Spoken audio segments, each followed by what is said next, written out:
Good afternoon. Yep. My name's Mark Costa. For some of you who may already know me, I've been here at the Fitztroy before, and I'm not back here to apologise for anything I might have previously said or done. Got it all on record. Yeah, how far do you want to go back? Anyway, for those who don't know me, I have to apologise, hold on to your hats. Some of this could be a bumpy ride. It's a trip down memory lane, and it's really important for all of you to place what is happening now in some context and to remind yourself who some of the major players are, and also more importantly, how many of them are looking for re-election now.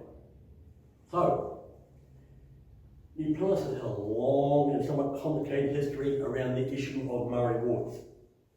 In 2014, a lot of young people here, some of you can remember that far back, New Plymouth District Council, led by then Mayor Andrew Judd, decided to create a Murray ward. The background to this was New Plymouth District Council voting against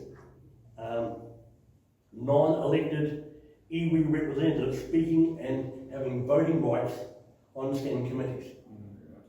The Murray ward vote was passed narrowly at council, but not without some collateral damage at the time, i.e. a couple of resignations, one of which was the highest polling councillor at the time, John Horse McLeod. You all remember, good. Yes. That's good. Now, that wasn't the end of it. Now, you understand it. Soon afterwards, a petition was received from more than 5% of electors within the district, thereby forcing a binding poll to be carried out under the Local Electoral Act 2001. So, the poll was held in 2015, and 25,000 odd voting papers were received, that being 45% of the total of 56,000 odd registered New Plymouth district electors. So, for the numbers, at 21% of that being 83% of people voted against the creation of the Murray ward, and 4,200 odd, that being 17%, voted in favour of the ward. So, 83%. Without a doubt, the community in New Plymouth spoken loudly and clearly about what they wanted. Right. So, as a consequence of all that, Andrew Judd did not seek a further mayoral term in 2016. Now, I was back from overseas then, and I can remember all the stuff in the papers and on TV and the news, what a bunch of racist rednecks and all the rest of it that the people in New Plymouth were. That was really nasty and not very pleasant. Anyway, moving on. 2017, it's 2 years on from that, New Plymouth District Council sought yet another way to try and bring iwi to the decision-making table in the absence of having that Murray ward councillor. So, incoming mayor, first term Neil Holdham, used his statutory authority to create a new governance partnership called Te, excuse my pronunciation here, Te Huinga Taumatua, which involved 5 iwi leaders and 5 councillors. The main purpose being to consider and make recommendations to council on issues affecting local Māori. Moving on a bit more. Neil Holdham into the second mayoral term beginning in 2019, and the District Council once more, subject to the Electoral Act, required to review the issue of Māori wards. A number of consultation options were put forward, one of which was another referendum to the general community at large. However, I don't think you can all remember this, however, a motion was put forward by Councillor Sam Bennett, seconded by Gordon Brown, to establish a Māori ward, thereby avoiding any direct involvement of the New Plymouth community. It was done deliberately at the time. That motion was passed by 12 votes to 3, one of those being the likes of the Mayor, Richie abstained on that occasion. So, people in New Plymouth are pretty upset about that, so here we go again. Once again, a petition was commenced, looking to force another binding poll, but a Labour government in power and Nanaia Mahuta creates the Local Electoral Amendment Act 2021, which removed the provision of polls, like the above, allowing the people of New Plymouth to overturn council decisions in regards to Maori wards.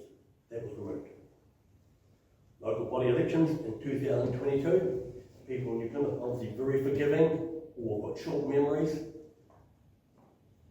returned Mr. Holden for a third term, and also returned the likes of Sam Bennett and Gordon Brown. Remember that. So, as the new council settled their work, Mr. Holden publicly stated his support for retaining both the Māori ward and the Te Huinga Taumatua Committee. Whereas the pressure was given earlier that the Te Huinga Taumatua was only a substitute in part, but he's kept both, and you've paid for both. Thank you very much for that. Fast forward to October 2023, and New Plymouth District Council created a new senior executive role in council, i.e., this is the management structure of council. We now have a general manager to utility partnerships. Now, I'll show you that structure once that booklet returns. I will find you the page that shows the senior management structure of council, the 5 or 6 general managers, and we now have a general manager of treaty partnerships within council. So we're getting on about 200K, and he's running a department of people down through it. And they will get paid too, I suppose. Yeah. Of course they do. Well, they're sucking off the BBS Society as well. You're paying, thank you very much. Anyway, so I'll show you if it comes back. The general manager is charged with providing oversight for the iwi relationships team, another team. The governance team, another team. Cultural experience services at the Pukeariki Museum, community libraries, Directorate Art Centre, and the Land Light Centre. Now, this is only a brief. Could I add in there? Could I add in there that apparently the New Plymouth District Council is also paying the insurance premiums for the Horizon? Yes, they are. Correct. Yep. And there are 94 cultural advisors. Yes, we're well aware of that. And again, we've done the Goima on that. Now, these cultural advisors, we're not sure yet of how many are full-time in that role or how many are part-time. That's the difference. But We you're also right. pay the rates on the rise. Yes. And freehold Maori land. It's worse. And again, there's also a $50,000, and I'm digressing here, there's $50,000 a year, might be more than that now, which we distribute out to urapa and cemeteries. So we pay Māori to mow the lawns and care for their own urapa. So, anyway, Cemetery for those of us that don't. right. Failed at school. Yep. So this is just a brief overview of some of the local iwi involvement in the running of council. There is a whole lot more. Excuse the pun. The more you dig, the more you find out. Now, I'm just giving you some of this. It's not all of it. It's a hell of a lot more. So we've done some digging, but here's the kicker. It's up to you to decide whether or not we have sufficient input on council, or whether or not a Māori ward is an additional requirement. This is a conscience vote. Your choice and your choice alone. Why, you might ask? Right, this is why. The Local Government Act 2002 requires local authorities to consult with Māori, this is the law, consult with Māori and to ensure that Māori can participate in decision-making processes and that the principles of the Treaty of Waitangi are taken into account. Now, this argument over principles, you've been there, heard that, done that. Now that's written into the Local Government Act. Section 81 of the Act specifically mandates that local authorities develop ways to involve Māori in their decision-making process. The legislation requires local authorities to take specific actions to engage Māori, recognising their unique relationship with the land, culture and traditions. The Local Government Act also outlines factors that local authorities must consider when consulting, such as the scale and significance of the decision, this is the wording of the Act, the potential impacts on Māori and the views and preferences of those affected. The Local Government Act also includes provision for CCOs. This is very important, I'll get on to that. Now, do you all know what a CCO is? Yeah. Now, it's meant to be council-controlled organisation. Now, the best example of this, of course, is the airport. Now, so the airport is run by a CCO. Now, we've tried through Local Government Official Information Act requests to get information about the spending going on, for example, out there.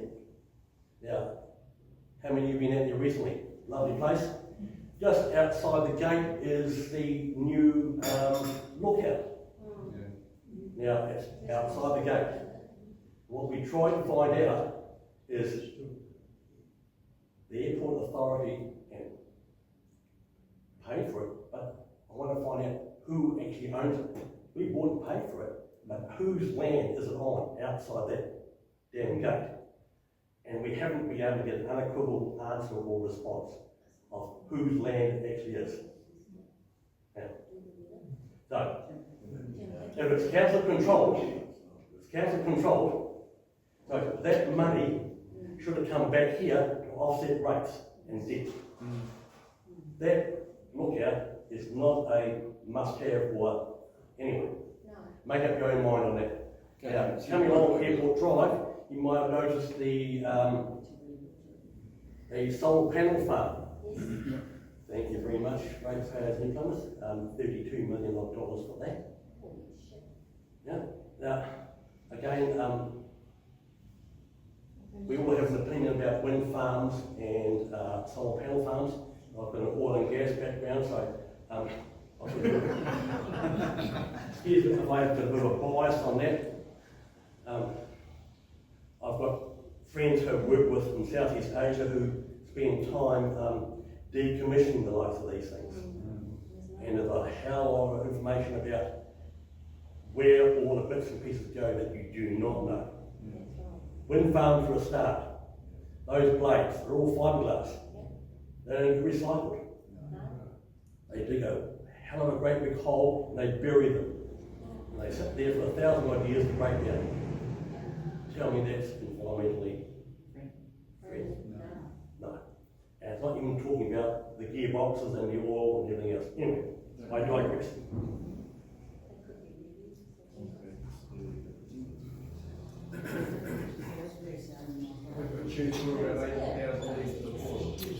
At that. Now, here you go with the Local Government Act. So, the Local Government Act 2002. So, when Debbie, Kerry and myself were tracking this last year, Simeon Brown was the then Minister of Local Government. And he was making some real loud noise about changes around what we call the 4 well-beings. Yeah, this 4 well-beings thing has been a real, it's chopped and changed back and forth between governments about 4 times. The Labor government brought it in, and it's gone, the National government will take it out. Labor government brings it back in again, National government takes it back out. So, we've got a national coalition in again, and it's been taken out. The 4 well-beings are economic, environmental, cultural provisions within the legislation. So, Simon Watson signalled he will get rid of it.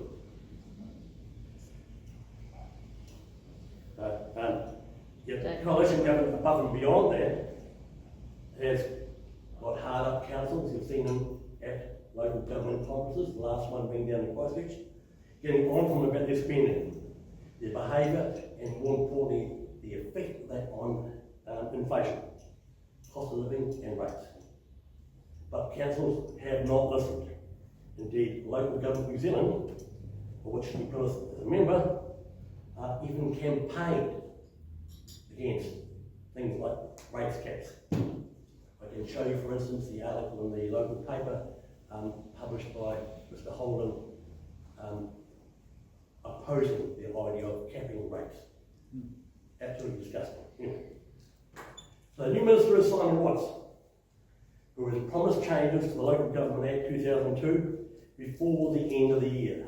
Unfortunately, not in time for these elections on October the 11th. In brief, the government has indicated new financial performance measures for councils with a requirement for regular public disclosure. Mandatory disclosure for contractor and consultant spending. We've got a huge staff in here, but excuse my language, no one does much. A lot of the work is contracted out.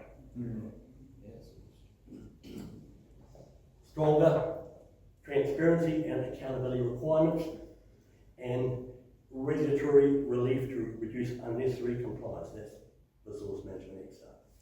It's a lot more complicated.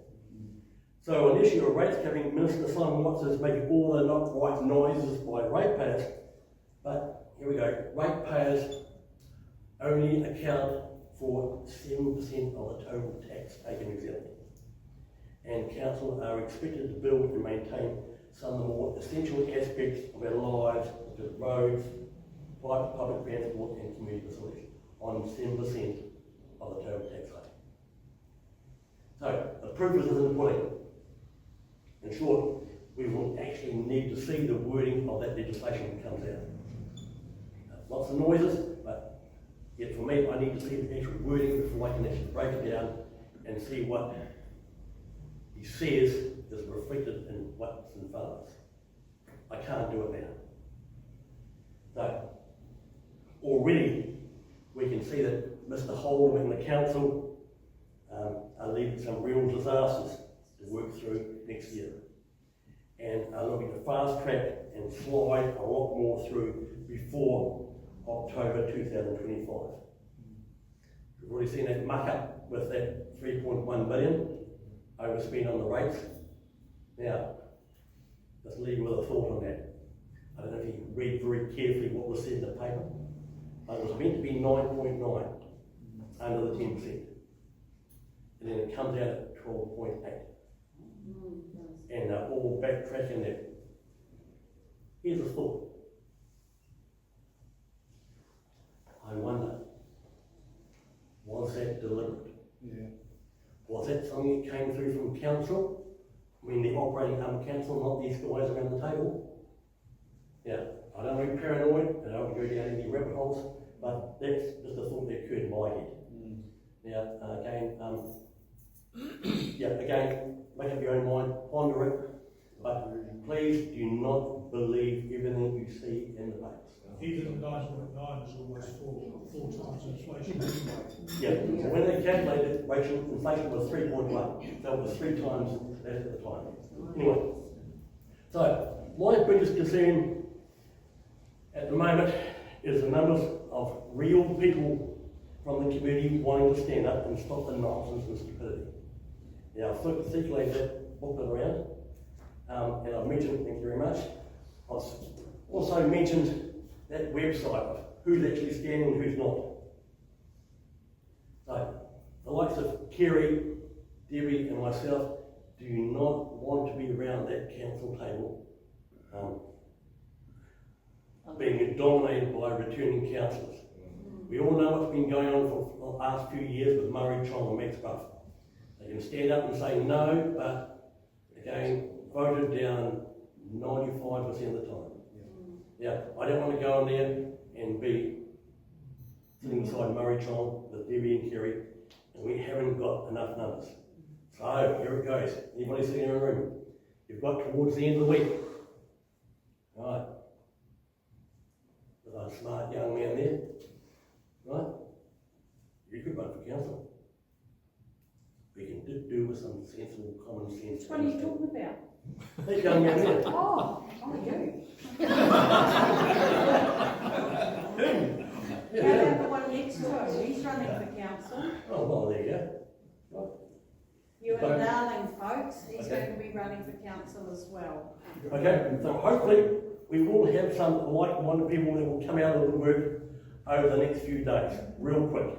Because New Plymouth just cannot go on like it has been over the last few years. It just can't do it. Yes. Need to stop it, real quick. Anyway, thank you very much.